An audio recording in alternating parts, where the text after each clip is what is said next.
Rory, these European games, they haven't been dull to say the least, and tonight it kind of feels like a game that you could have easily won on another day perhaps.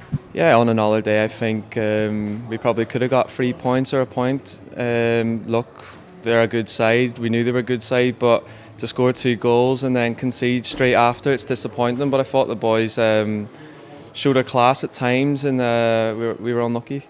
Another goal for yourself in this competition. You, of course, scored the famous first TNS goal in Europe against Astana. To get a second one tonight, on a personal note, just how do you reflect on this campaign? Personally, I loved it. Every minute of it. Scoring 2 goals was amazing. Growing up as a kid, you always want to do that. But looking back, you think at times maybe in this game in Shamrock Rovers, you might have got a point or 2, but it's what it is.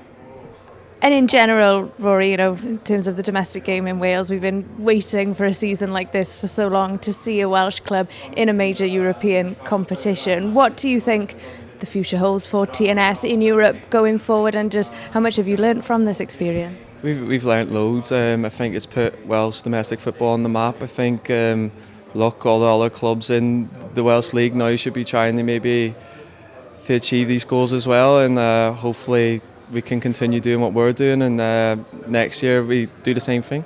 Rory, diolch yn fawr.